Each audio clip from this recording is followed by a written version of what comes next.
ഇന്ത്യയിലെ flag act നിങ്ങൾക്ക് ബാധകമല്ല.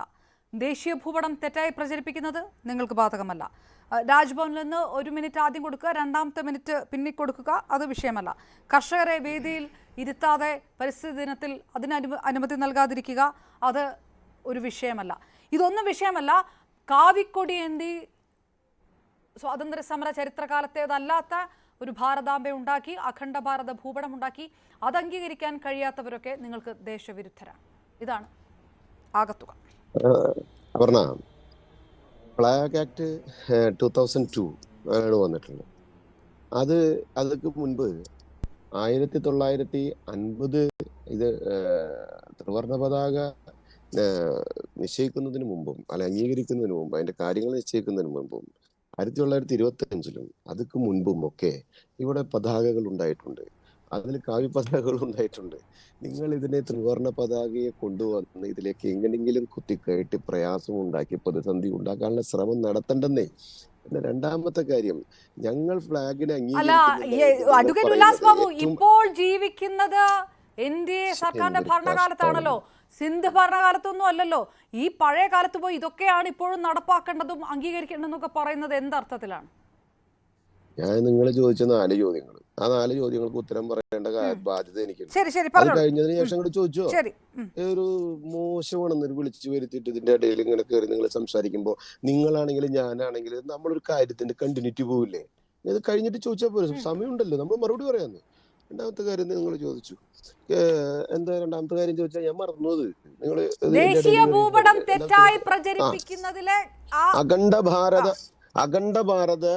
അഖണ്ഡ ഭാരത സങ്കല്പത്തെ തെറ്റായി പ്രചരിപ്പിച്ചു എന്ന് നിങ്ങൾ വരുത്തണ്ട. അഖണ്ഡ ഭാരത സങ്കല്പം പരിപൂർണമായി തന്നെ അംഗീകരിക്കുകയും ബഹുമാനിക്കുകയും ഒക്കെ ചെയ്തിട്ടുണ്ട്, ചെയ്യുന്നുമുണ്ട്. അതിലൊരു തെറ്റുമില്ല എന്ന് കൃത്യമായി തന്നെ പറയുന്നു. അതിൽ തെറ്റ് നിങ്ങൾ കാണുന്നുണ്ടെങ്കിൽ നിങ്ങളുടെ കാഴ്ചപ്പാടിന്റെ കുഴപ്പമാണ് എന്നുള്ള ആ കാര്യം ആദ്യം പറഞ്ഞത് തന്നെ. രണ്ടാമതും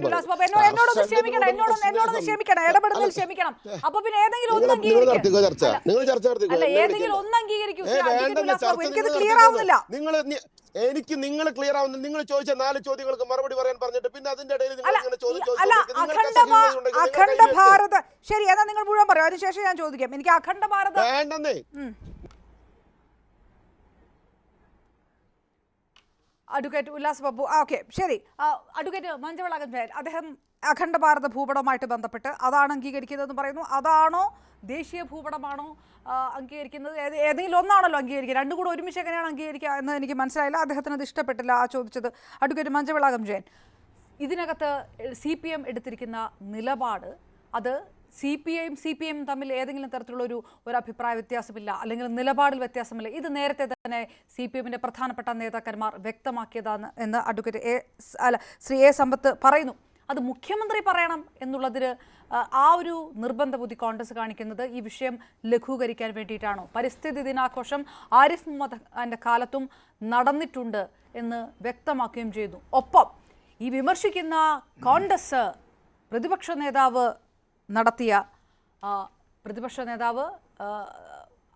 സവർക്കറുടെ ചടങ്ങിൽ അതുമായി ബന്ധപ്പെട്ട് ഉയർത്തിയ ആരോപണങ്ങളെ വീണ്ടും എടുത്തു പറയുകയും ചെയ്തിരിക്കുന്നു. നോക്കൂ, അതിനുള്ള മറുപടി പറയുന്നതിന് മുമ്പ് ഈ BJP പ്രതിനിധി ഉല്ലാസ് ബാബു ഈ ഡിബേറ്റിൽ നിന്ന് ക്വിറ്റ് ചെയ്തിരിക്കുകയാണ്.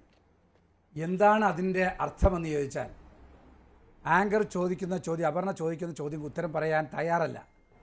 കാരണം ഇവിടെ തുടക്കം മുതൽ പുള്ളി ട്വിസ്റ്റ് ചെയ്താണ് ഉത്തരം പറഞ്ഞത്. ആദ്യം നിലമ്പൂർ തിരഞ്ഞെടുപ്പാണ് ഇപ്പോഴത്തെ പ്രാധാന്യം എന്ന് പറഞ്ഞു. ഞാൻ പറഞ്ഞു നിലമ്പൂർ തിരഞ്ഞെടുപ്പും ഇപ്പോൾ ഈ വിഷയവുമായി ഒരു ബന്ധവുമില്ല. അപ്പോൾ ചോദിക്കുന്ന ചോദ്യങ്ങൾക്ക് ഉത്തരം മുട്ടുമ്പോൾ കൊഞ്ഞണം കുത്തുക എന്നൊരു മലയാള ചൊല്ലുണ്ട്. അദ്ദേഹത്തിന് ഉത്തരം പറയാൻ കഴിയുന്നില്ല, അദ്ദേഹം ഇങ്ങനെ ഒഴിഞ്ഞു മാറുകയാണ്. തുടക്കം തൊട്ടേ നമ്മൾ ചോദിച്ചൊരു ചോദ്യമാണ്. ഇത് ഭരണഘടനാ സ്ഥാപനമാണ്, ഭരണഘടനാ മേധാവിയാണ്. ഇത് നമ്മൾ ആദ്യം പറഞ്ഞല്ലോ, ഭാരത മാതാവിനെ അവിടെ രാജ്ഭവനിൽ വെക്കുന്നതിനോ ഭദ്രദീപം കൊളുത്തുന്നതിനോ പുഷ്പാർച്ചന നടത്തുന്നതിനോ പുഷ്പാഭിഷേകം നടത്തുന്നതൊന്നും ഞങ്ങളെതിരല്ല. കാവി പിടിക്കുന്ന ഭാരത മാതാവ് അത് രാജ്ഭവനിൽ വേണ്ട, ഞങ്ങളുടെ ഖജനാവിലെ പൈസ എടുത്താണ് ഈ പരിപാടിയൊക്കെ നടത്തുന്നത്. ഞാൻ നേരത്തെ സൂചിപ്പിച്ചു, മമതാ ബാനർജി പശ്ചിമ ബംഗാൾ ഇതുപോലെ പരിപാടി വന്നപ്പോൾ ചീഫ് സെക്രട്ടറി വിളിച്ച് പ്രോട്ടോകോൾ ഓഫീസർ വിളിച്ചത് ഖജനാവിലെ പൈസ എടുത്ത് നടത്താനുള്ളതല്ല എന്ന് പറഞ്ഞതും ഇന്ത്യയിലാണ്. ഇതൊക്കെ പറഞ്ഞപ്പോൾ അദ്ദേഹത്തിന് മറുപടി കിട്ടുന്നില്ല. അതുകൊണ്ട് കിച്ചു ഇതായാലും BJP പ്രതിനിധി കാണിച്ചത് 100% തെറ്റാണ്. ഒരു ചർച്ചയ്ക്ക് വന്നിരുന്ന ചോദ്യങ്ങൾ ചോദിക്കുമ്പോൾ ഉത്തരം കിട്ടാതെ വരുമ്പോൾ എങ്കിൽ ചർച്ചയ്ക്ക് വരാതിരിക്കണമായിരുന്നു. ഇത്രയും വലിയൊരു വിഷയം നമ്മൾ നേരത്തെ പറഞ്ഞ വിഷയം അഡ്വക്കേറ്റ് മഞ്ജുളാകം ജയൻ സംസ്ഥാന BJP സംബന്ധിച്ചോളം ഈ നിലമ്പൂർ ഇലക്ഷൻ എന്ന് പറയുന്നത് തദ്ദേശ തെരഞ്ഞെടുപ്പ് വരുമ്പോൾ അതിനു മുൻപ് എടുക്കുന്ന നിലപാട് കൂടിയാണ് സംസ്ഥാന BJP സംബന്ധിച്ചിടത്തോളം. ഗവർണർ ആർലേക്കർ സ്വീകരിക്കുന്ന ആ കടുത്ത നിലപാടുമായിട്ട് ഇപ്പോഴത്തെ രാഷ്ട്രീയ സാഹചര്യത്തിൽ ചേർന്ന് പോകാൻ സംസ്ഥാന BJPക്ക് ചില രാഷ്ട്രീയപരമായിട്ടുള്ള ബുദ്ധിമുട്ടുകളുണ്ട്. നേരത്തെ പറഞ്ഞതുപോലെ കേരളമാണ്, അതുകൂടി ആകുമോ കാരണം? അല്ല, യോജിച്ചു പോകാൻ ഞാൻ പറഞ്ഞല്ലോ, ഇദ്ദേഹം കടുത്ത RSSകാരനാണ്. ആരിഫ് മുഹമ്മദ് ഖാനെ പോലല്ല. അദ്ദേഹം പല പാർട്ടികൾ ചാടി വന്നതാണ്. ഇവിടെ ഞാൻ നേരത്തെ സൂചിപ്പിച്ചു, ഇദ്ദേഹത്തിൻ്റെ മകൻ ഇപ്പോൾ ABVPയുടെ ഫുൾ ടൈം പ്രവർത്തകനാണ്. അവർ ABVPയുടെ പ്രചാരകൻ എന്ന ഫുൾ ടൈമറാണ്. അപ്പോൾ അദ്ദേഹത്തിൻ്റെ കുടുംബവും അദ്ദേഹത്തിൻ്റെ പശ്ചാത്തലവും അതാണ്. അപ്പോൾ അദ്ദേഹം ഇതൊക്കെ കാണിക്കത്തുള്ളൂ. അതുകൊണ്ട് നമ്മൾ എത്ര ഉല്ലാസ് ബാബു വേറെ കാര്യം പറഞ്ഞിട്ടു, 1,45,000 വാക്കുകൾ ഭരണഘടനയിലുണ്ട്. അതിലെവിടെയെങ്കിലും പറയുന്നുണ്ടോ ഭാരത് മാതാവ് ഭരണഘടനയുടെ ഭാഗമാണെന്ന്? അവിടെയാണ് നമ്മുടെ ചോദ്യം. പിന്നെ ആദ്യം ചോദിച്ച ചോദ്യത്തിൽ കിടക്കുകയാണ്. ഇവിടെ CPMൻ്റെ പ്രതിനിധി ശ്രീ സമ്പത്ത് ചർച്ച തുടങ്ങിയത് പാർട്ടി സെക്രട്ടറി, സ്റ്റേറ്റ് സെക്രട്ടറിയും അഖിലേന്ത്യാ സെക്രട്ടറിയും പറഞ്ഞിട്ടുണ്ട് പാർട്ടിയുടെ നിലപാടെന്നാണ്. അതല്ല ചോദ്യം അപർണ ചോദിച്ചത്. അതായത് ഇവിടെ പാർട്ടി സെക്രട്ടറിയുടെ ഇത് പാർട്ടികൾ തമ്മിലുള്ള ഒരു പ്രശ്നമല്ല കേരളത്തിൽ ഇപ്പോൾ സംഭവമുള്ളത്. BJPയും CPM തമ്മിലല്ല, BJPയും CPM തമ്മിലല്ല. ഇവിടെ ഭരണഘടനാ തലവൻ ചെയ്തൊരു വിഷയം, ഭരണഘടനയുടെ തിരഞ്ഞെടുക്കപ്പെട്ട തലവൻ എന്ന് പറഞ്ഞാൽ കേരളത്തിലെ മുഖ്യമന്ത്രിയാണ്.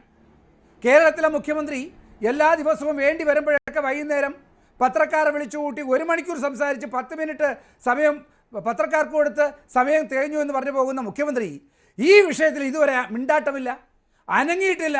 ഞാൻ ചോദിക്കട്ടെ, കേരളത്തിലെ ഗവർണറെ തിരിച്ചു വിളിക്കണമെന്ന് CPI ആവശ്യപ്പെട്ടു, CPM ആവശ്യപ്പെട്ടോ? അല്ലെങ്കിൽ കേരളത്തിലെ മുഖ്യമന്ത്രിയല്ലേ ആവശ്യപ്പെടേണ്ടത്? പല പ്രാവശ്യവും തിരിച്ചു വിളിക്കണമെന്ന് ആരിഫ് മുഹമ്മദ് ഖാനെ തിരിച്ചു വിളിക്കണമെന്ന് ആവശ്യപ്പെട്ടല്ലോ. കേരളത്തിലെ മുഖ്യമന്ത്രി ഇതുവരെ മിണ്ടിയിട്ടില്ല, മിണ്ടാട്ടമില്ല, മിണ്ടുകയില്ല. There is a nexus between ഈ BJPയും CPM തമ്മിലുള്ളതാണ്. ഞാൻ സർക്കാരാണോ നിലപാട് പറയേണ്ടത്? അല്ലല്ല, CPM അല്ല നിലപാട് ഈ കാര്യത്തിൽ. കാരണം ഇത് കേരളം, അതാണ് ഞാൻ മമതാ ബാനർജിയുടെ വിഷയം പറഞ്ഞത്. അവിടുത്തെ തൃണമൂൽ കോൺഗ്രസ് അല്ല പറഞ്ഞത്. ഇത് ഖജനാവിലെ പൈസയാണെന്നേ. ഖജനാവിലെ പൈസയ്ക്ക് എടുത്താണ് ഭാരത മാതാവിന് കാവിക്കൊടി കെട്ടിയത്. അത് പറയേണ്ടത് മുഖ്യമന്ത്രിയാണ്. പറയത്തില്ല. കാരണം കേരള ഹൗസിൽ കാപ്പി കുടിക്കുന്നത് നിർമ്മല സീതാരാമനും മുഖ്യമന്ത്രി കേരളത്തിലെ ഗവർണർ കാപ്പി കുടിക്കാനുള്ള അവസരമുണ്ട്. There is A Nexus. അവിടെയാണ് ഒരു അന്തർധാര. ലാവലും കേസുവരെ കിടക്കുകയാണ്. അതുകൊണ്ട് കേരളത്തിലെ മുഖ്യമന്ത്രി മിണ്ടൂല എന്ന് അതിന് മറുപടി ശ്രീ സമ്പത്ത് പറയണം. എന്തുകൊണ്ട് കേരളത്തിലെ മുഖ്യമന്ത്രി മറുപടി പറഞ്ഞേ പറ്റൂ? അതാണ് കോൺഗ്രസ് ആവശ്യം. അത് പറഞ്ഞേ പറ്റൂ. അതൊന്ന്. 2, അദ്ദേഹം വേറൊരു വിഷയം കൂടി പ്രതിപക്ഷ നേതാവിനെതിരെ പറഞ്ഞു പോയി. പ്രതിപക്ഷ നേതാവ് ഒരു സെമിനാറിൽ പങ്കെടുത്ത് ദീപം തെളിച്ചു. ഞാൻ അതിന് പറയാം.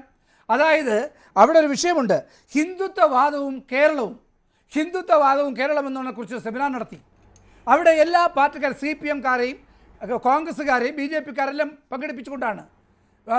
Opposition leader VD Satheesan representing Congress party. ആ പരിപാടിയിൽ പോയപ്പോൾ മാധ്യമപ്രവർത്തന VD രാജൻ വിളക്കൊളുത്താൻ പ്രതിപക്ഷ നേതാവിനെ വിളിക്കുകയാണ്.